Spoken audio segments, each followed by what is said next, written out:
You guys, welcome to Between the Gloves. Today we have a great podcast. Hopefully, we've got some great people here, and we've got Justin Wetzell from he just fought AFL. He's one of our instructors here at Total Fitness Kickboxing. We've got Eric McMahon, who was the founder of Total Fitness Kickboxing, former fighter himself, and what a loaded group here. I feel a little inferior here, and in the midst of fighters. So don't worry, Ken. We'll drag you across the finish line. Yes, thank you, please, and thank you. Hey, before we get really rolling here, let me pay the bills with a couple sponsors here real quick. As everyone knows, the market is really hot right now. So if you're looking to buy your dream home or sell one, well, I recommend you reach out to my good friend and member of TFK, Molly McKinney, co-owner of Remax of Cherry Creek. Molly has been a realtor for well over a decade. She's a consistent top producer, and she prides herself on integrity over sales. If you know anything about Molly, you know she has a ton of energy. She's 100% professional. As an added bonus, Molly has a degree in interior design, which really comes in handy when you're buying and selling, if you know what I mean. Check out rmcherrycreek.com or contact Molly at 303-809-0134. You know, oftentimes people don't know how to start their fitness journey. And although they know that eating right is part of it, the question what to eat and when can be overwhelming. Health coach Shanette Hernandez has been there. And now her goals are to provide guidance to help you create good, consistent habits that will help you become the best version of yourself. Contact my friend Shanette today for her 3-day starter kit at 720-412-8940 or find her on Instagram and Facebook. Justin, thanks for being here. We're going to get rolling on this because he's got to instruct here in a few minutes. Eric is in Arizona visiting, and so he's in his car, not in his studio back home. He actually does a podcast with the tell us real quick. I don't want to murder this. Yeah, so I have an MMA podcast sweeping the nation, the world for that matter. It's called Cage Side with John Morgan. If anybody is a diehard MMA fan, they will know the name John Morgan. John Morgan is maybe outside of Ariel Helwani is the biggest MMA journalist in the world. He's also affectionately coined the first question guy. If you ever watch any UFC broadcast or press conference interview, he's always the guy that asks like the first 20 questions, and then the other peasant journalists maybe get one in. But it's really cool. He has a direct line to the UFC, a direct line to Dana White, and he's really just an almanac of the sport. And so me and him, we have a really good podcast. Drops every Monday called The Cage Shot with John Morgan. You can see it on YouTube, Spotify, Apple Podcasts, or wherever you get your podcasts. Awesome. That's a great intro. Yeah. So, and we actually just had Glover Teixeira on last week. So, I mean, we have some heavy hitters. Come on. There you go. A little plug for that podcast for sure. So check that out. We've got Justin here. Like I said, he has fought recently, and these guys were just talking before we hit record here. So I want to go back just a little bit to this conversation. Justin, 4 weeks ago today. Yep. Right? Fought, and in a heartbreaking loss. It was, well, we were all watching at home and just, watching you dominate the ring and the cage, and then all of a sudden, out of the blue, random.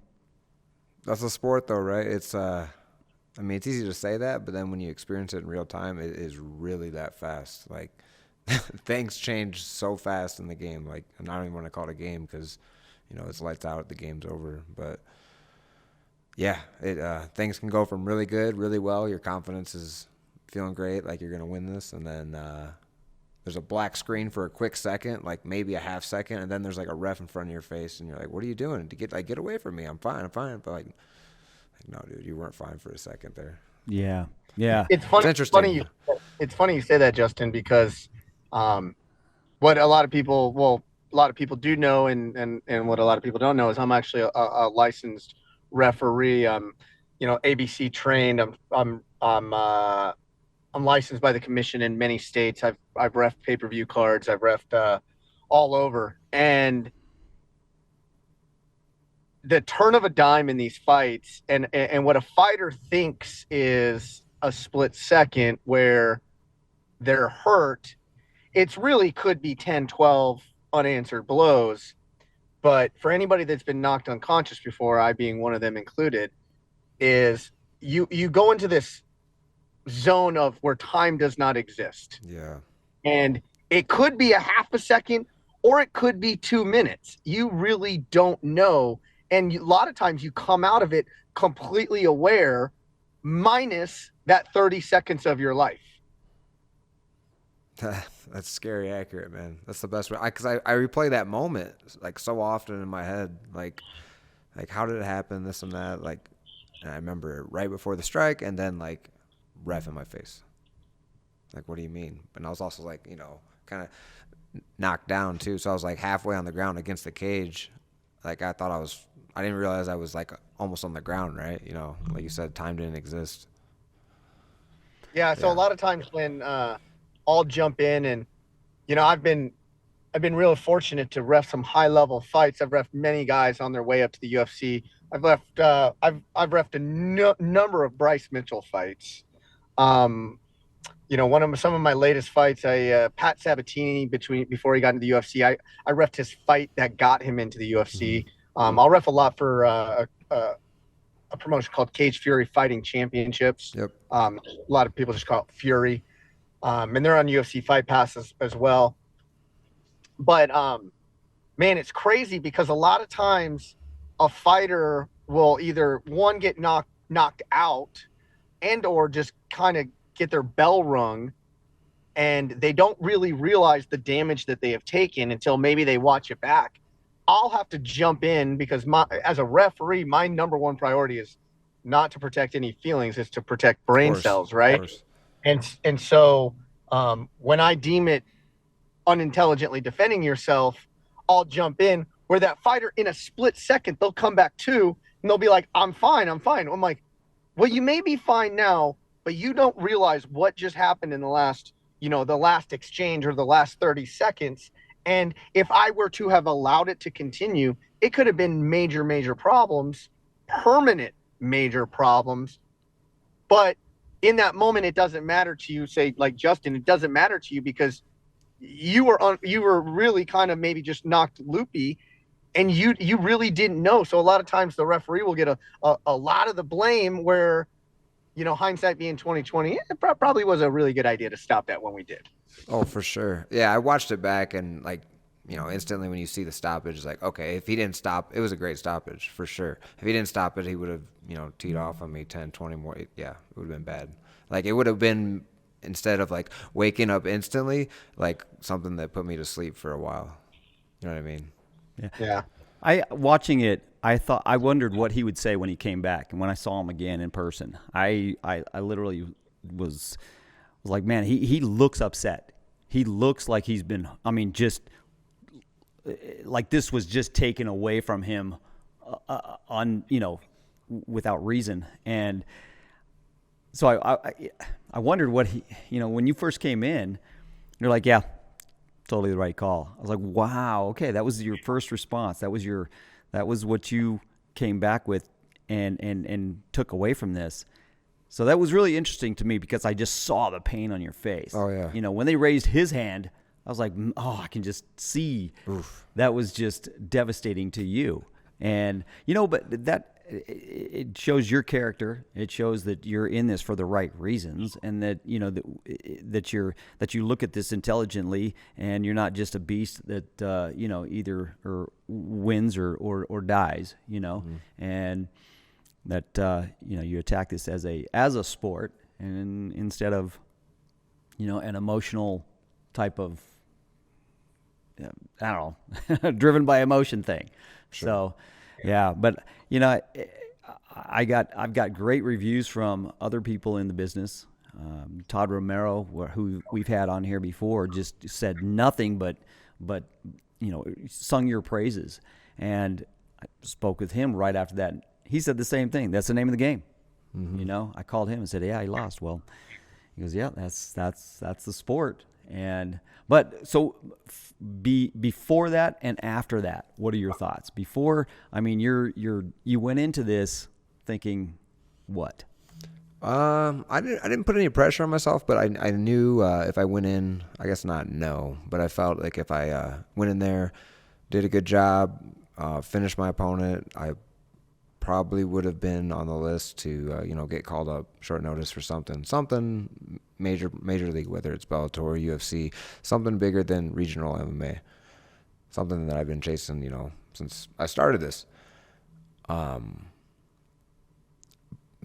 With that in mind, I wasn't putting pressure on myself. I had a really good warm up. I felt really confident going in. Everything was going as prepared. Great weight cut. Great people behind me. Into the fight itself, I was really flowing. I felt good, and like I was saying earlier, my confidence was sky high. And then cut to dark, and then it's over. Afterwards, of course, there's just tons of crying, emotion, right? Feeling it's devastating. It's the worst feeling ever, man. It couldn't feel so amazing winning, right? If it didn't feel so terrible, like losing, right? Like you can't have one without the other. But looking back at the fight, not to sound arrogant, I guess there's like things I could nitpick maybe. Right before the knockout sequence occurred, I like checked one of his kicks and he like reacted to it. It was like the third time I checked his kick, but you know how it is, Eric. Like when the fight's going with adrenaline, you keep the poker face, but he like made like the wincing like motion, did like a little 360 because I checked his kick. I'm like, oh, his leg's toasted. Like it's fine, it's hurt. So I attacked it. I threw a low kick and then I threw another low kick naked, no hands behind it, no nothing. Just threw it. He threw a jab at the same time. It didn't like hurt me, but I was on one foot, so it knocked me off balance. I get up, scramble up to my feet, and he throws like a jumping knee, punch lands, drops, fight's over. Maybe I could not rush that scenario more, right? Like, oh, you hurt his leg. Okay, let's just like touch, work to that instead of just trying to attack it again right away, which led to that scenario. So, I mean, that's, I think, the biggest takeaway. Here's the thing, Justin. Yeah. And like you're coming from nitpicking, but let's look at that. Like, I don't want to call what you did on a micro scale because your micro scale could have led to a macro scale being called up, right? But it is the name of the game. And I'll give you the prime example is Kamaru Usman versus Leon Edwards. Oh man. Right? Dude. Kamaru Usman, arguably the greatest welterweight in the history of MMA. Arguably saying maybe George St. Pierre, but they're definitely 1A, 1B, right? He is dominating Leon Edwards outside of the first round, right, which he didn't even take any damage, but he lost the first round. He dominates 2, 3, 4, and 4.5 minutes of round 5, just to then get his lights put out by a sneaky, very well set up high kick. Yep. And you know what? I mean, I guarantee you Kamaru Usman's going back and saying, well, if woulda, coulda, shoulda, right? But at the end of the day, you're a grown man going against another grown man throwing live rounds at each other. And when I say live rounds, I don't think people really understand that haven't been in that like pressure cooker before or haven't been put in the fire, that they might not hurt in the moment, but it literally zaps you. It becomes so crazy. It becomes a paralyzing thing where your mind can't catch up to your body, or your body can't catch up to your mind a lot of times, or you don't even know what happened and how you even got in this situation. And so I say all that to say this is, looking back, I mean, experience only makes you better. And they say if you win some, or you win some, or you learn or whatever, that's all crap, right? Yes. You either win some or you lose some, right? You lost one, but what you could take out of that is, okay, next time I might not rush it, and I'll be a little more statistically, analytically about throwing those leg kicks.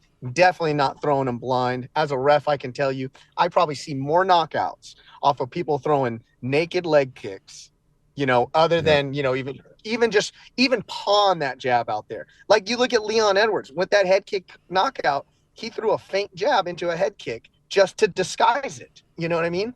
So it is the name of the game. Hey, listen, the only one guy I know that retired undefeated is Khabib Nurmagomedov, right? So Yep. let's just I guess temper expectations, with knowing what really could lie ahead still. Oh, of course. Just gotta. I took a little bit of damage with the drop. My ankle kind of did like the Crow Cop Gonzaga thing. Yeah. But yeah, nothing too major. It's still recouping, but I just gotta get back. Get another 2 wins in a row or something, and be right back where I was. It's just all there is to it. That's what I was just going to ask. You a question, and I'm sorry, I don't want to jump on your toes here, but where do you go from there? I mean, because you fought on UFC Fight Pass, right? That's essentially a pay-per-view card. It's a huge platform for an organization. And organizations, if they are fighting if they have contracts with UFC Fight Pass, they're on the premier level of regional promotions.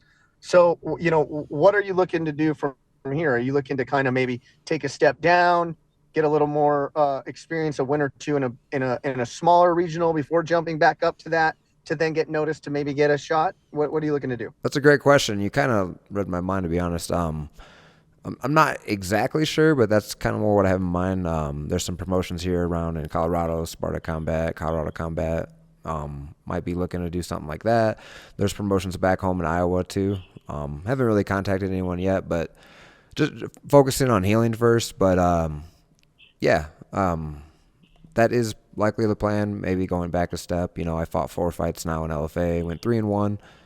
And that's a major promotion, man. Yeah, definitely. The thing with LFA is, man, it's a huge roll of the dice because it's still regional MMA, right? You're not fighting for much money at the top level, let alone LFA at the regional level. But you're fighting people who are top level.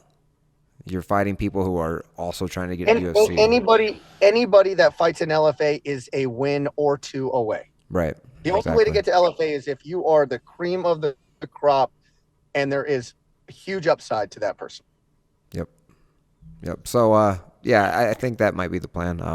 I don't know though. LFA I know has cards every so often, so I keep all the options available, but I think that's where my head's at. Speaking to Todd Romero the other day, he says that the ex-MMA is like they're talking about you and everything, so they want to, from what he says, you're top of their list. So hopefully they can get something going. They're supposed to have a show here back in October, but I don't know. You were on that one. Yeah, I was gonna be, but I don't know why, but they fell through. Yeah, he said there was some kind of, I don't know, logistical issues.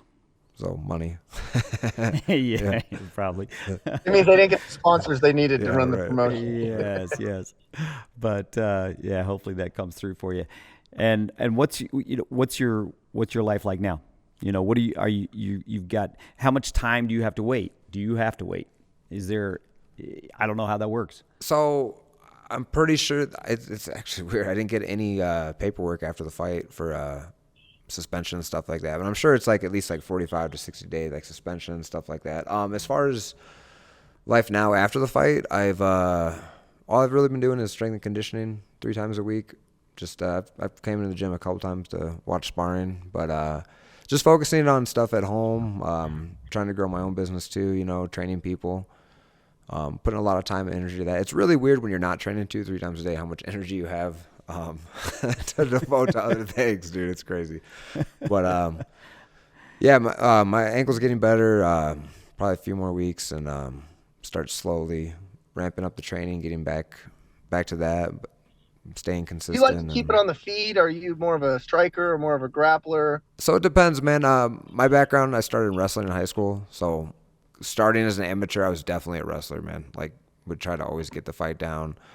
As I got more comfortable with it, depending if I fought like a grappler that had no striking at all, I'd try to like stand with him. But until I moved out here and was like met people from Team Elevation like Corey Sanhagen, Christian Allen, guys at like high altitude pound for pound kickboxing that really helped like elevate my striking. I forgot his name. Chepe.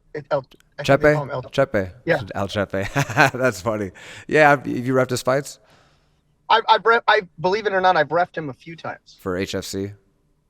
I've reffed him one time for an alliance of a place called an old promotion called Alliance MMA. They've then got swallowed up by some other regional promotion. And then I refed him CFFC. Okay, he cool. actually fought Bryce Mitchell. I refed him and Pat Sabatini. He beat Pat Sabatini. Split decision. I did not rep that fight, but that's a huge one. That guy, yeah.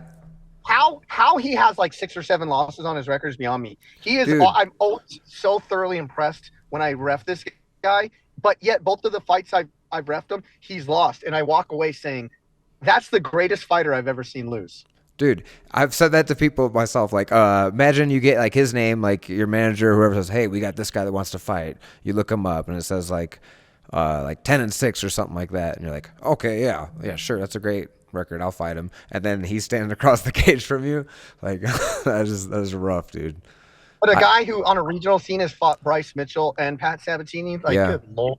You could argue he won the Bryce Mitchell fight too. It was super close. Hey, you know what? I ref that fight. This is no joke. I told him, this is at the CFFC fight. I told him as the ref, I believe he won the Bryce Mitchell fight. They read the cards. They brought the cards, and the way it usually works is the commission will tally up the cards. Then they will then tell the announcer and the referee kind of simultaneous, so I know whose hand to raise.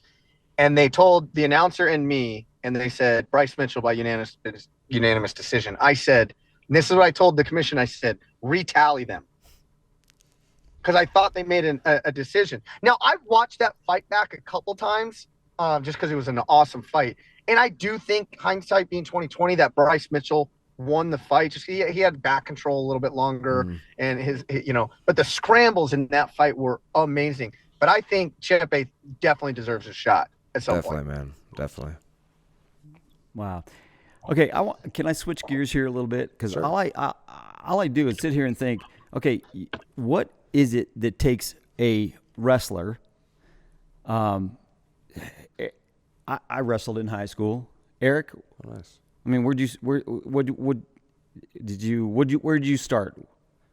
Yeah, I started wrestling. Okay, so what takes guys from wrestling, because that's really across the board what I see, to, I want to go fight. I mean, I got Tucker in here. I mean, he's Tucker, if you're listening, dude, I love you. But when I first saw you swing at a bag or kick at a bag, I was like, oh my gosh, we have a long road ahead. You have a long road ahead, Tucker. But he's been working with Lance. Yep. I don't know if you worked with him a little bit, but he's now graduating, so to speak, out of our fitness atmosphere, our fitness gym and personal training here to a fighting gym. And I mean, what is it that makes you go, okay, yeah, I want to jump in that cage. Okay. I want to like, because I've boxed. I started boxing at one point, and I took a couple punches, and hey, I'm no wimp, because I've put myself in some scary situations and gotten hurt several times, stunts and stuff like that. But man, to have somebody swing at you when you're saying throwing rounds at you, that to me, that's what it looks like to me. Is you're firing at somebody, they're firing at you. I don't mind firing at somebody, but I don't want to get hit. I mean, what is that? What is that? So what is it that drives you to go in and work so hard? Maybe this is just a simple question, but hey, for my people in my gym, I know they're all thinking this.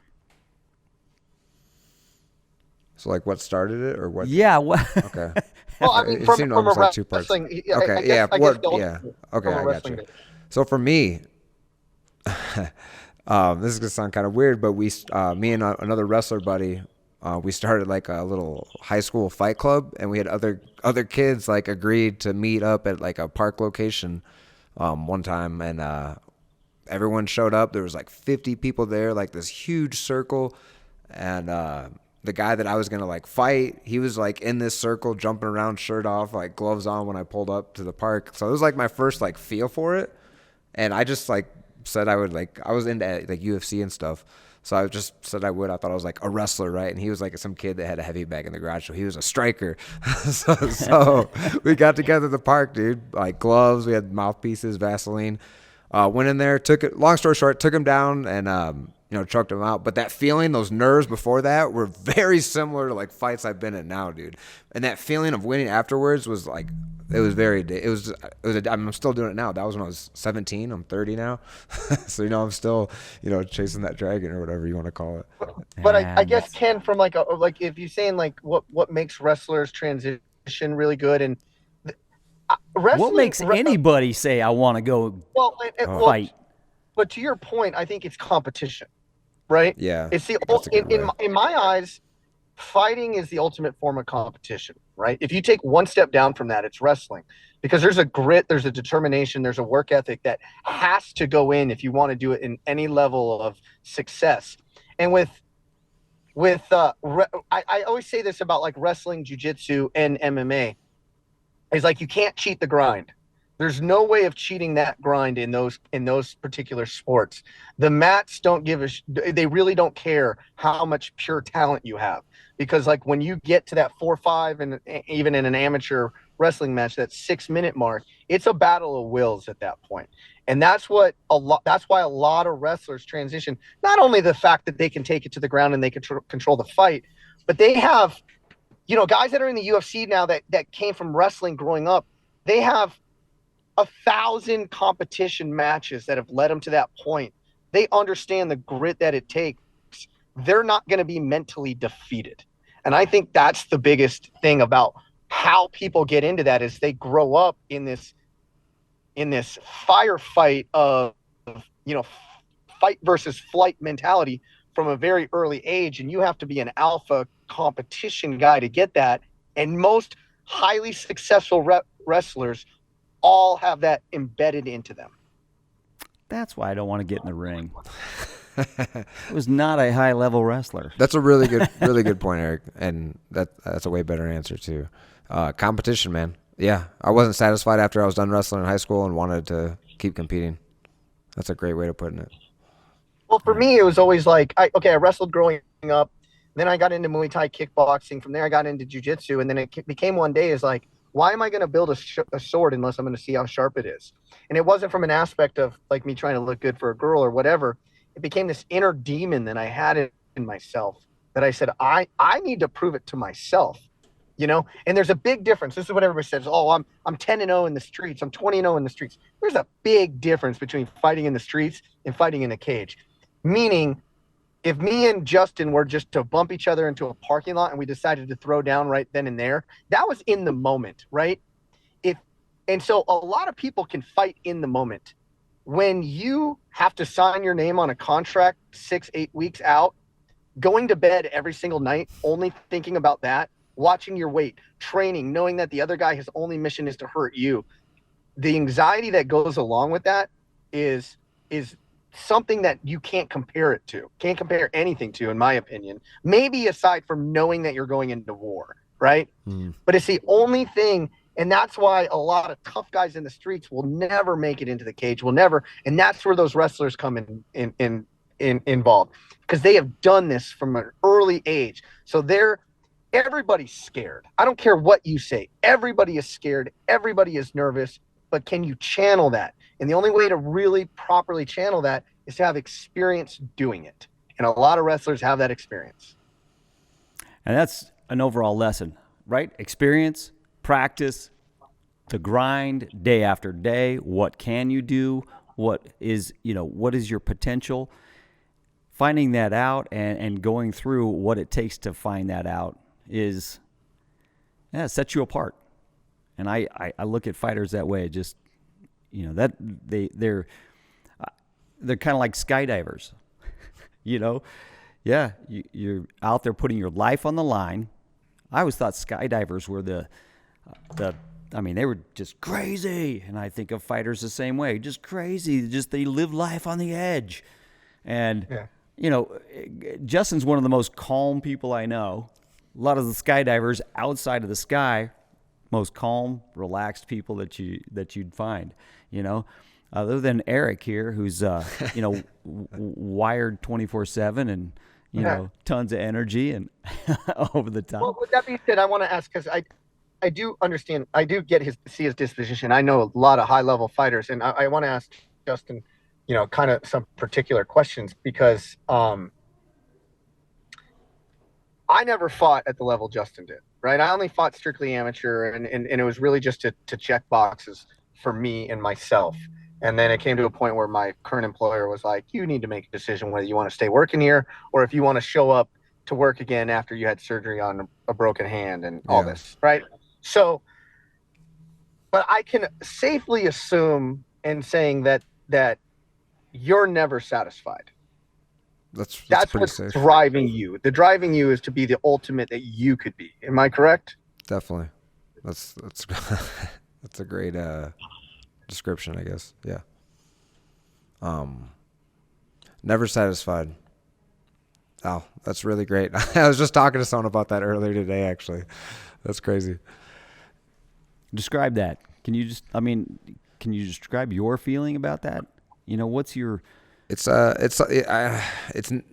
seems like there's never enough. Whether it's like skill level, whether adrenaline. Okay, so skill level. Yeah, go ahead. For fighting in life, really. I mean, I think. Anyway, back to fighting. Skill level, like once you reach like a new level of fighting or skill, like you get to this mountain, but then you look up top, there's a even bigger mountain. There's people on top of that mountain, and then there's people past that one. And you're like, I don't know, it's just never enough. Like there's never enough time. There's so much, like with the sport, right? There's so many aspects. There's wrestling, jiu-jitsu, striking, and different aspects of striking. There's only so much time in the day. We all have different responsibilities. That, yeah, never satisfied. Even on wins too. A lot of times you see fighters. I'm one of them. Like after they win, they'll not be happy with the fight. Like, oh, I should have done this. Like that didn't go well. This and that. That's definitely my attitude on that. Yeah. Well, and Eric and I know this from my profession back in the day, being a mascot, being a performer and everything. And Eric does the same thing. We won't announce that publicly here, but yeah, it's, even if something goes really well, I can relate with that. Yeah, you always kind of pick it apart, and a perfectionist will do that. So, a competitor is going to do that. Yes. Right. So, like, yes. A very popular term these days is Mamba Mentality, right?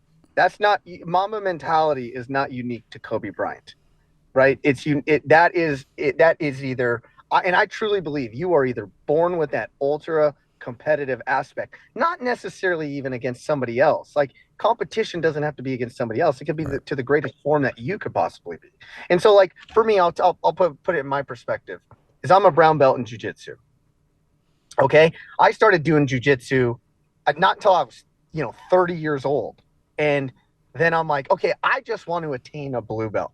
Then you said, that next mountaintop, I got my blue belt. Then you get the blue belt blues. Everybody goes away once they get their blue belt. And I'm like, hell no. And then I want to be a purple belt. I became a purple belt world champion. I won pans as a purple belt. And then I got to brown belt. I want to try and recreate that. I finished second at Nogi Worlds at brown belt. Man. And I'm like, hell no. Yeah. Like, I cannot be satisfied with that.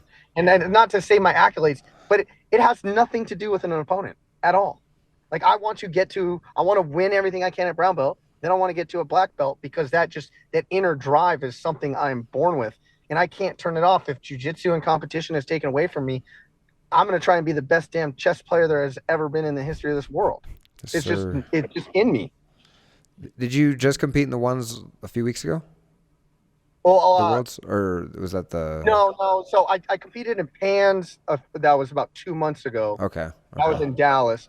But Nogi Worlds just happened last weekend in Long Beach. Unfortunately, I was not able to make that just because my work schedule wouldn't allow it. But but last year, last year at Nogi Worlds, that was in Dallas. I competed at that one. Nice. Second, man. Sucks. It's the worst, man. It's so close. You're not first, you're last. Dude. Oh, I hate it, man. I gotta go fast. Wow. Well, Justin, I'm really, honored to have you a part of our team here at the gym. And you got such a great future that I'm excited for your next fight. And Justin, I could probably get you booked on some cards out this way, out in the South, if you're willing, if you're up for traveling, too. Yeah, we'll exchange information after this. Yeah. I've got a lot of connections with matchmakers out here, and there's some good fighters down here, but a lot of people haven't seen you, so it could be prime for the picking for to pick up some of those other W's that you would need to get back to to being on the cusp of the show. Yes, sir. Yeah, man. Let's exchange after this. Can I make one point? And I think absolutely. I think we've really understated this. That somebody like Justin fighting on cards that are like LFA or fighting on cards that are on UFC Fight Pass, like he is in the top 1% of fighters in this world, right? The top 10% of 1% are in the UFC. He is right there. So the level of competition and the level that Justin is fighting at, as he's fighting on LFA and cards like that, are the dreams of amateur fighters and the dreams of low-level pro fighters. Even getting to an LFA is getting to the pinnacle for 99.9% of fighters out there. So for Justin to have a 3-1 in LFA and then fighting on other fight cards that are on UFC Fight Pass, he might not think it, but that's the pinnacle of this sport. Like Justin is literally already at the pinnacle of this sport. He's just got one more hurdle to go before he's under the brightest of bright lights. But those LFA and those cards he's on right now, that's the show. That's essentially AAA baseball. Like you have to be the top 1% even to get to AAA baseball. So that's where Justin's at right now. And I don't think we did a proper job really explaining how high level Justin is fighting right now. Man, I appreciate you saying that. That's so true. And very well put. Me too, man. That's exactly what I've called it too. To people that don't understand the sport, I just baseball, LFA, that's like AAA. So yeah, appreciate it, man. If you want to see Justin more, you can follow him on Instagram. Jay Wetzell, just JWETZELL MMA. Instagram. That's usually where I'm at, guys. Check me out. Yeah, for sure. And Eric, thanks for jumping on here. Wait, Ken, I don't get to plug my stuff? Come on, Ken. Come on, I thought you got the you early did. plug, right? I thought you. No, hit me. Follow me at on Twitter @E_MacLife, or follow me on Instagram at EricMCM80. _MacLife or EMCM80 for the IG. Awesome. Look at me, man. All about Justin here. It's all about Justin. Yeah, no, I'm sturdy like a Millie Rocket. Skin clear, still look young, Andy Miller knockers. Money in my pocket. Don't call me a money pocket. Engine get to rocket. It sound like a thunder rocket. Yeah, I still love my baby even when it's toxic. Crazy like she Britney, but no, she don't shade the noggin. Russell Wilson.